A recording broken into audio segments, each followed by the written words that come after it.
c'est Chantal de Partage ton histoire. Alors, si nos émissions te bénissent, te fortifient et t'aident même à grandir dans ta relation avec Dieu, n'hésite pas à nous soutenir en faisant un don à Évangile TV grâce au lien PayPal qui s'affiche tout de suite. Ou si tu n'as pas PayPal, tu peux nous texter, envoyer un petit SMS au numéro qui s'affiche maintenant. Que Dieu te bénisse.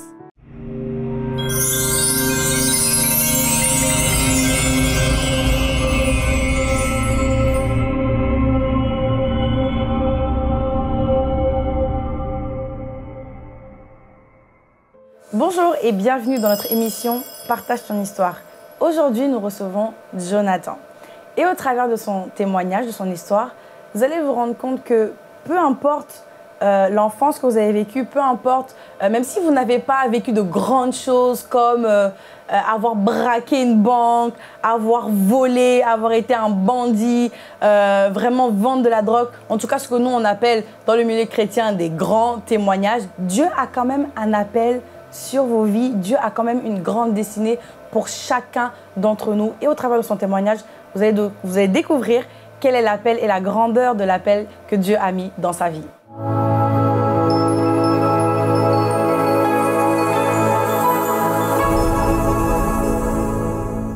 Bonjour Jonathan. Bonjour. Bienvenue dans Partage ton histoire. Merci, merci beaucoup. Donc tu as un témoignage à nous partager aujourd'hui. Exact, exactement. Est-ce que tu pourrais te présenter avant qu'on puisse Bien sûr. commencer. Alors je m'appelle Jonathan Monchény.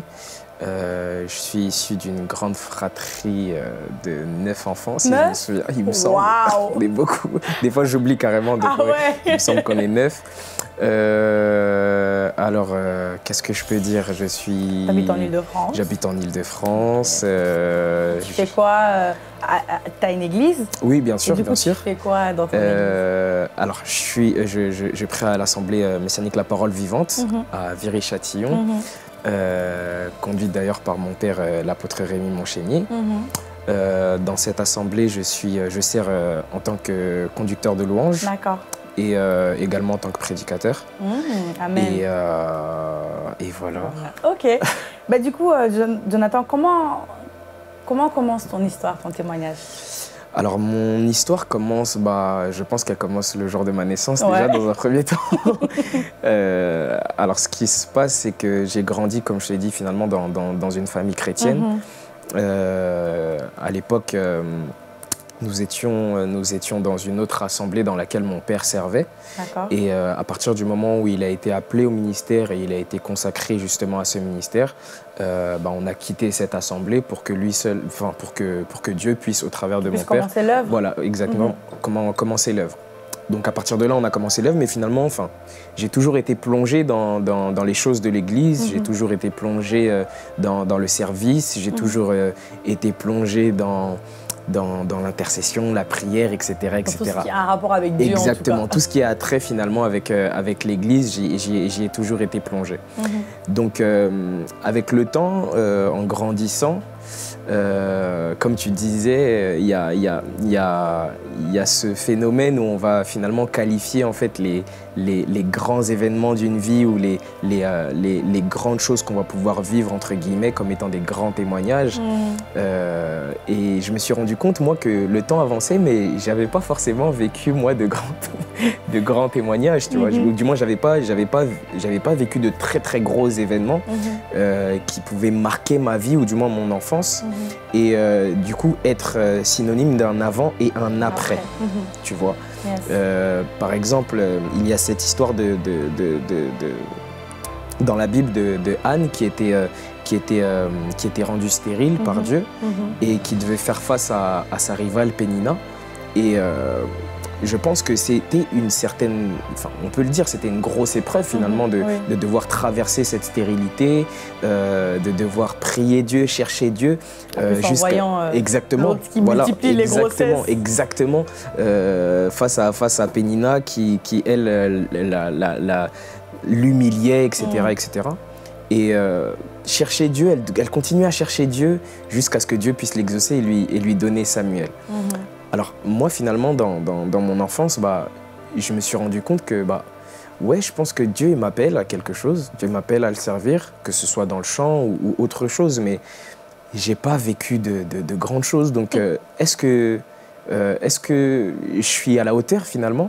Est-ce que je vais être en capacité, moi, à mon niveau, de pouvoir impacter quelqu'un. Qu'est-ce que je vais pouvoir raconter aux gens? Qu'est-ce que je vais pouvoir dire aux gens? Qu'est-ce que Dieu il a fait dans ma vie de fou qui pourrait, voilà, qui pourrait en fait, au même titre que Anne l'avait vécu, par exemple, de passer de cet état de stérilité à la fécondité, et qui du coup pourrait être un témoignage qui va fortifier quelqu'un et avoir un effet waouh entre guillemets, tu vois. Moi j'étais stérile. Exactement, tu vois. Dieu m'a donné des enfants. C'est ça. Moi j'étais braqueur. Moi j'étais braqueur. Moi j'étais ceci, tu vois. Et c'est exactement ça. Oui. Moi j'étais malade, Dieu m'a guéri. Moi j'avais ceci et Dieu m'a fait cela, tu vois.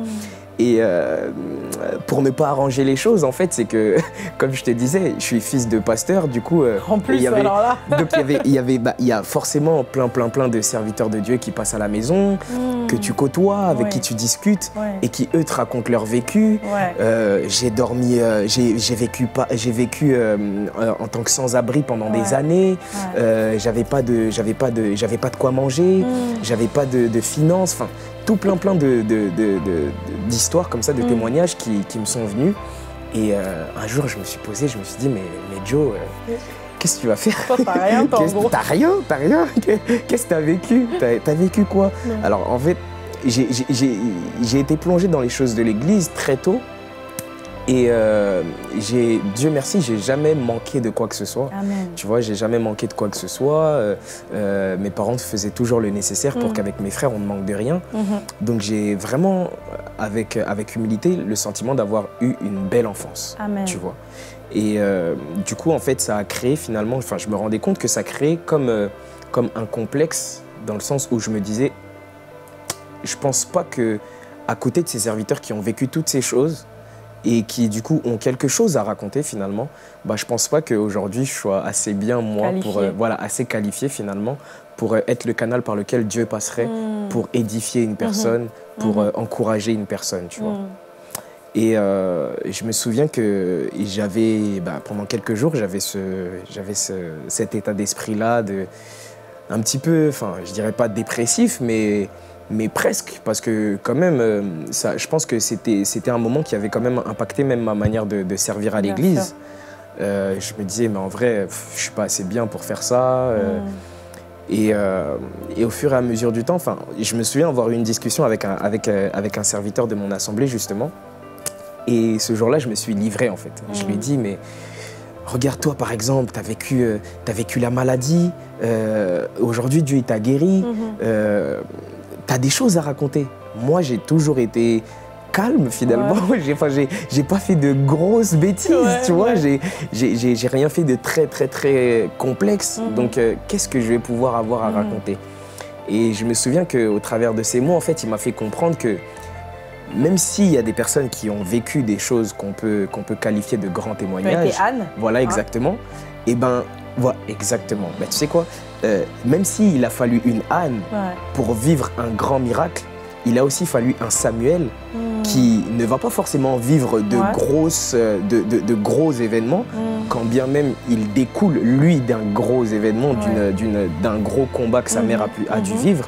Mais il faut des Samuel qui, eux, vivent... Ils sont là. Voilà, ils sont là dans l'église. Exactement. Vraiment, hein. Ils ont vécu, né, grandi dans l'église, tu vois.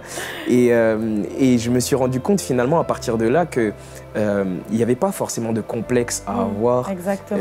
Et que peu importe là d'où l'on vient, ce qu'on a pu vivre, etc., Dieu peut se servir de nous à tout moment, à toute heure, peu importe qui on est et peu importe notre background, tu vois.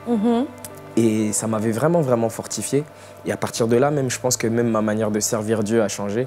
J'étais plus complexé par le témoignage de l'un ou de l'autre, parce que les uns ou les autres avaient pu vivre dans leur enfance ou dans leur vie avant Christ. Mais j'étais focalisé sur ce que Dieu était en capacité de faire avec moi à partir de là jusqu'à demain, tu vois. Amen. Et donc voilà quoi. Waouh, mais en fait, ce que je me rends compte en fait que ok, c'est vrai que les gens vont toujours chercher les grands témoignages. C'est ça, c'est ça. Mais il ne faut pas oublier que le plus grand témoignage, c'est ce que Jésus a fait sur la croix, en fait. Exactement. Ça veut dire que ce que Jésus a fait sur la croix nous remet tous au même niveau. Peu importe, en fait, notre passé, peu importe ce qui s'est passé, le plus grand miracle, c'est que Jésus nous a sauvés. Et donc, au final, toi, tu as grandi dans l'église, tu as grandi avec une famille chrétienne, mais tu as toujours grandi en servant le Seigneur. Est-ce que justement, à un moment donné, tu en venais à te dire, bah, c'est vrai que je vais à l'église, je sers le Seigneur, mais je veux plus de lui. En fait, je veux plus une intimité, je veux une rencontre. En fait, tu vois ce que je veux dire? Ouais, forcément. À quel moment, toi, justement, tu as eu ce déclic, en fait, de dire, purée, ok, j'ai à l'église, mais waouh, Seigneur, il y a plus à vivre avec toi, en fait. Yes. Bah oui, déjà, le point que tu relèves est très important parce que, comme tu le dis, on a beau avoir grandi dans une famille qui est croyante, une famille chrétienne, etc. Il est important à un moment donné, en tant qu'individu, d'avoir ce déclic et de se dire il serait peut-être bien que j'ai cette révélation personnelle. Le salut est personnel, comme on dit. Exactement, exactement. Et à un moment, je suis arrivé à me dire ouais, bah, c'est bien, il y a le Dieu de mes parents. Ouais. Mais il faut aussi que ce Dieu que mes parents ont l'habitude de me raconter, de m'expliquer, soit aussi un jour mon Dieu à moi, le Dieu de Jonathan. Amen. Et je me souviens que c'est arrivé lors par un événement. En fait, dis-nous tout. Ce qui s'est passé, c'est qu'il y avait un jeune qui, il me semble, avait à peu près mon âge. On devait peut-être avoir 1 an d'écart. Il s'appelait Nathan. Je me permets d'en parler parce que je pense que c'est quelqu'un qui était plus ou moins connu, qui servait dans la musique, etc. Et c'est une histoire aussi connue, donc je me permets d'en parler. Alors, il était pianiste. D'accord. Il avait à peu près mon âge. Il avait les mêmes origines que moi. Et on avait aussi congolais. Yes, okay. Et on avait aussi pas mal d'amis en commun. Et après, il est décédé en fait, il me semble en 2013, je crois. Okay. Et lors d'un accident de voiture, il sortait de veiller et malheureusement, il a eu un accident de voiture. Ils étaient 3. 2 ont survécu et lui est décédé. Non. Wow. Et ce qui s'est passé, c'est que en fait, après avoir entendu cette nouvelle, moi je le connaissais pas personnellement. Mais j'ai bizarrement été très touché par cet événement parce que je me suis énormément identifié à lui. D'accord. Comme il s'appelait Nathan et que moi je m'appelais Jonathan, on avait énormément d'amis en commun, donc pas mal de personnes en parlaient dans mon entourage. Il était pianiste et moi je suis pianiste. En fait, il y a plein de petites similitudes comme ça qui ont fait que je suis arrivé à cette conclusion où je me suis dit mais en fait, il sortait de l'église, donc ça aurait très bien pu être moi. Ça aurait très bien pu être moi à sa place. Et si ça avait été moi, qu'est-ce qui se serait passé? Est-ce qu'aujourd'hui, Dieu réellement, il prend plaisir à ma vie? Certes, j'ai vécu dans une famille chrétienne et comme tu le disais tout à l'heure, finalement, le salut est individuel. Ça veut dire le salut que mon père a acquis n'est pas le mien. Tien. Donc, à un moment donné, il faut que, comme je le disais, en fait, le Dieu de mon père devienne également le Dieu de Jonathan. Sinon bah, qu'est-ce qui se passerait si moi aussi, il m'arrivait de vivre ce malheureux événement, tu vois? Et du coup, à partir de là, j'ai commencé à chercher Dieu. J'ai commencé à prier Dieu comme un malade. Comme quoi, hein, comme un malade, exactement. Tu le cherchais, mais tu étais dans l'église, mais tu le cherchais vraiment. C'est exactement ça. Et j'ai fait cette prière qui finalement est assez simple, où je me suis dit, bah, écoute Dieu, j'ai entendu parler de toi. On m'a parlé de toi, que ce soit par mes parents, etc. J'ai vu plein de choses, mais si tu existes réellement, j'aimerais que tu puisses te révéler à moi, tout simplement. J'aimerais que tu puisses te révéler à moi, j'aimerais te vivre, j'aimerais te connaître personnellement. Et à partir de là, bah, Dieu m'a pris par la main. Et jusqu'à aujourd'hui, Dieu merci, aujourd'hui j'ai une relation avec Dieu, Amen. Avec le Saint-Esprit. Et je pense qu'il avait fallu cet événement-là pour que je puisse aussi devenir celui que je suis aujourd'hui. Dieu a utilisé ça en fait pour te réveiller ta conscience en fait, pour te... C'est ça. Wow, pour te toucher. Et du coup, aujourd'hui, si tu devais dire justement, parce qu'au final, dans ton témoignage, j'entends quand même un avant et un après. Oui, bien entendu. Un avant dans l'église et le après dans l'église, mais il y a des choses, quelque chose qui a quand même changé. C'est ça. Ça, c'est la particularité avec tous les enfants de Dieu, en tout cas avec les chrétiens nés de nouveau, c'est que même si le avant et le après, il n'y a pas comme justement ce que nous on attend, les gros témoignages. Ouais. Il y a quand même le avant et l'après. Parce qu'il y a des choses qui changent dans ta vie avant, quand tu vivais juste dans la religion, quand tu faisais les choses par religiosité. Exact. Et après, quand tu vis les choses par l'esprit, quand tu vis les choses conduites par le Saint-Esprit en ayant véritablement une relation avec le Seigneur.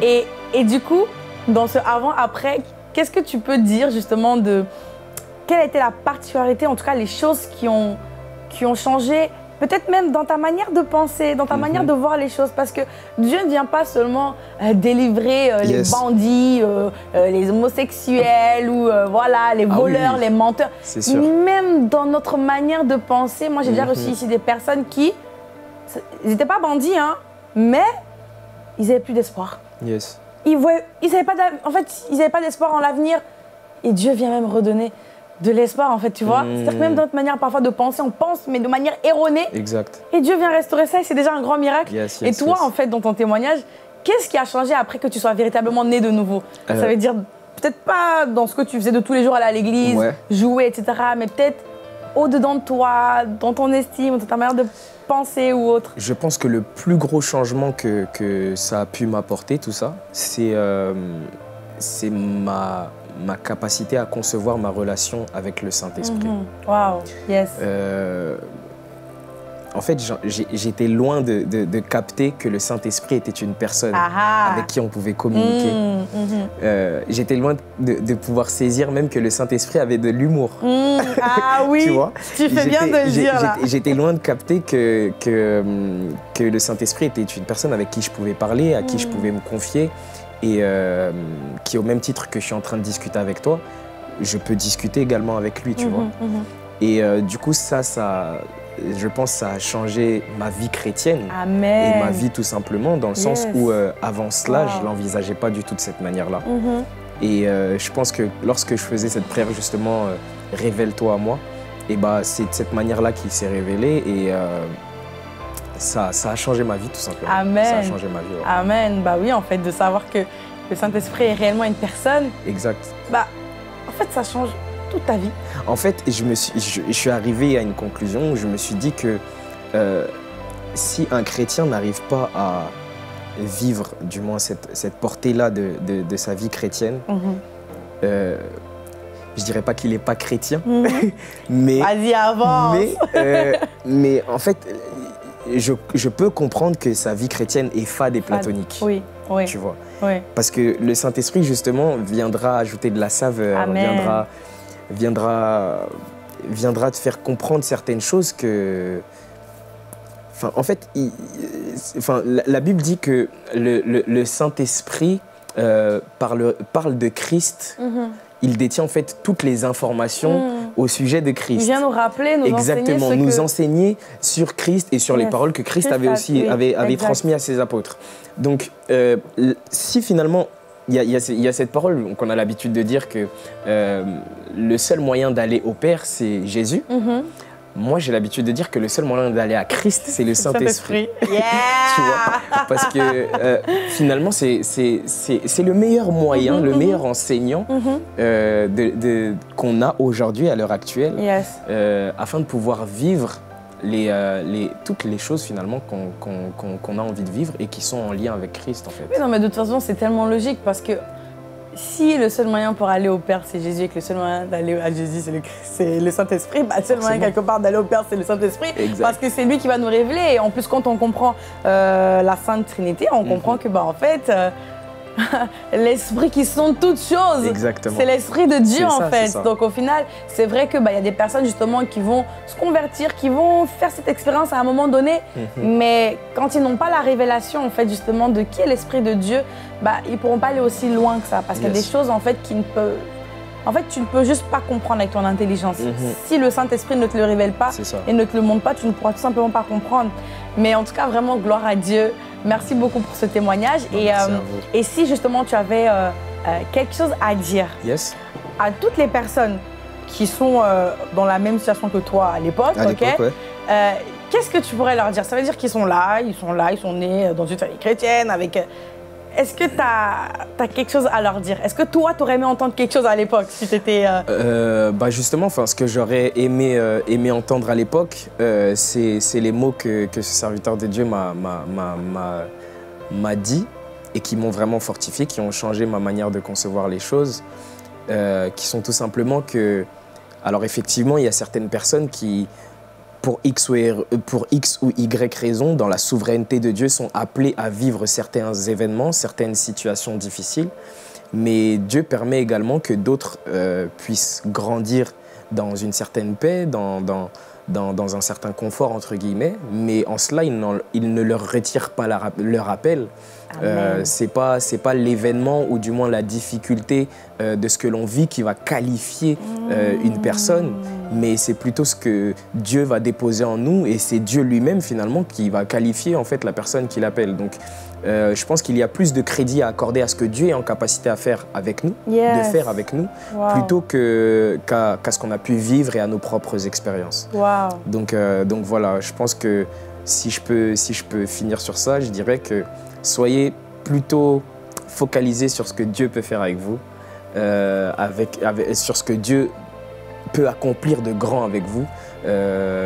Et quand bien même vous considérez petit votre témoignage, Dieu peut faire de grandes choses avec vous. Donc voilà. Amen, merci beaucoup. C'est tellement puissant ce que tu dis là en fait. Et même pendant que tu parlais, je réalisais que c'est vrai que dans notre monde chrétien, on a souvent l'habitude justement de dire grande épreuve, grande destinée.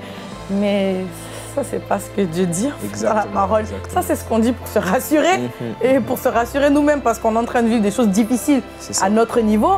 Mais en réalité, quand quelqu'un vit une autre situation, tu n'es pas à sa place. Donc, tu ne peux pas mesurer la difficulté en fait. Tu vois ce que je veux dire? Et en plus, ça reviendrait à dire qu'il y a des gens qui ont des petits appels. C'est ça. Alors que non, tout le monde a un grand appel. Et le grand appel se définit par si tu es en train de faire ce à quoi Dieu t'a appelé. Exactement. À partir du moment où tu es en train de faire ce à quoi Dieu t'a appelé, en fait, devant Dieu, tu auras la récompense que tu mérites. Yes. C'est pas parce que tu as gagné 1 million d'âmes et que l'autre personne, elle a gagné 5 âmes, mais en fait, qu'elle a fait parfait. En fait, elle était au cœur de la volonté de Dieu. Exactement. Et quand toi, tu as gagné 1 million d'âmes, mais tu as tapé à côté, certes, tu as gagné des âmes, mais tu as 20 autres appels, peut-être, je sais pas moi, dans les business ou autre chose. Si tu as tapé à côté de la plaque, bah, lui, il est beaucoup plus... Enfin, tu vois ce que je veux dire? Il est exactement au cœur de la volonté de Dieu, alors que toi, tu es dans la volonté permissive. C'est ça. Et lui, il s'est consacré, il a vécu sa vie. Toi, voilà, tu avais cette grâce, c'est une grâce que Dieu t'a mise sur sa vie, donc il va pas te la retirer. Mais tu as gagné des âmes, tu as fait des choses, mais quelque part, tu vivais un peu à moitié, à côté. Donc au final, il faut tout simplement qu'on se concentre tous sur ce à quoi Dieu nous a appelés à vivre et de se focaliser et d'aller à fond dans ce chemin-là. En tout cas, merci beaucoup pour ce témoignage-là. Maintenant, nous allons passer à une autre partie de notre émission où nous allons prier pour vous.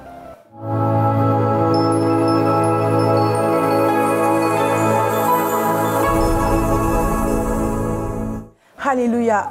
Tu me regardes aujourd'hui et toi aussi, tu te retrouves dans ce témoignage-là où tu te dis, voilà, moi, j'ai pas vécu de choses extraordinaires, où tu te dis, bah, j'ai grandi dans une famille chrétienne, voilà, je suis allée à l'église, mais peut-être que tu n'as pas fait une rencontre personnelle avec le Seigneur, peut-être qu'aujourd'hui, ou même ta vie chrétienne, elle est fade, ou peut-être même que tu t'es éloigné du Seigneur à force d'être dans la routine, en fait, les choses, tu ne vis plus les choses, en fait, comme Dieu aimerait que tu puisses les vivre. Je voudrais prier pour toi aujourd'hui que le Seigneur puisse agir dans sa grande puissance, qu'il puisse agir maintenant dans ta vie au nom de Jésus. Et Père éternel, je prie au nom puissant de Jésus pour toutes les personnes qui me regardent aujourd'hui. Je déclare, je confesse et décrète au nom de Jésus, Seigneur, que leurs yeux s'ouvrent maintenant afin qu'ils puissent voir, Seigneur, ce que tu attends d'eux, Seigneur, et l'appel que tu as mis sur leur vie au nom de Jésus. Seigneur, touche leur mentalité et transforme leur mentalité. Donne-leur de voir les choses comme toi tu les vois et de juger les choses comme toi tu les juges au nom puissant de Jésus. Je déclare, Seigneur, que toutes les personnes qui ne t'ont pas encore rencontré, je prie, oh Dieu, Seigneur, que tu puisses les attirer à toi, Seigneur, que les écailles tombent de leurs yeux maintenant au nom de Jésus afin qu'ils puissent voir la vérité. Seigneur, je prie également pour toutes ces personnes-là, Seigneur, tous ces chrétiens qui sont tombés dans la routine, qui ont une vie chrétienne fade, Seigneur, je prie au Saint-Esprit que tu te révèles à eux, Seigneur, et que tu puisses mettre, Seigneur, que tu puisses vraiment mettre du sel, Seigneur, même du piment dans leur vie spirituelle au nom de Jésus. Et révèle-toi à eux, montre-leur des choses, Seigneur, qu'ils n'ont jamais vues encore au nom de Jésus. Tu es celui qui touche les cœurs et qui change les vies au nom puissant de Jésus. Amen. Amen. Et aujourd'hui, tu aimerais devenir un enfant de Dieu.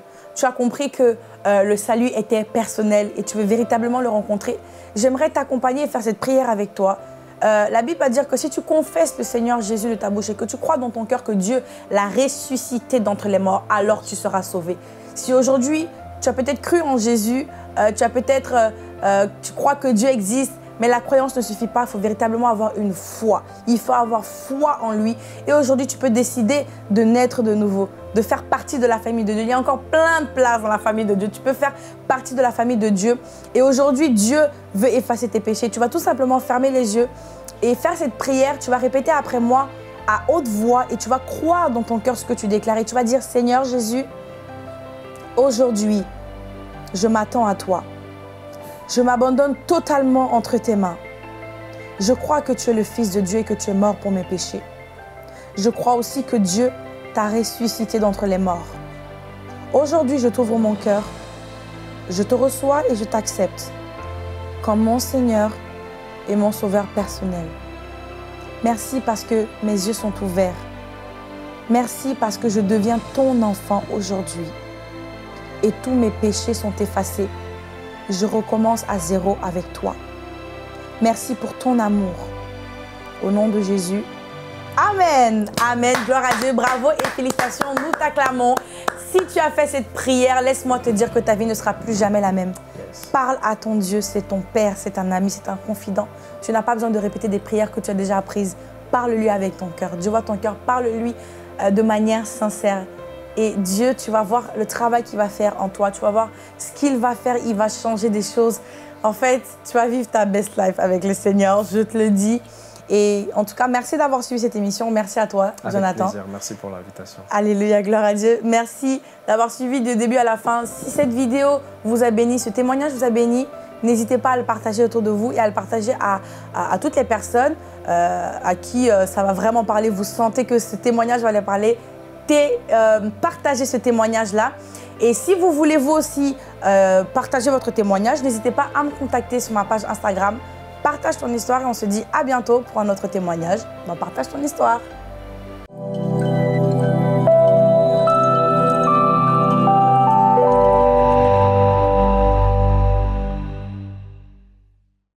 Hello, c'est Chantal de Partage ton histoire. Alors si nos émissions te bénissent, te fortifient et t'aident même à grandir dans ta relation avec Dieu, n'hésite pas à nous soutenir en faisant un don à Évangile TV grâce au lien PayPal qui s'affiche tout de suite, ou si tu n'as pas PayPal, tu peux nous texter, envoyer un petit SMS au numéro qui s'affiche maintenant. Que Dieu te bénisse.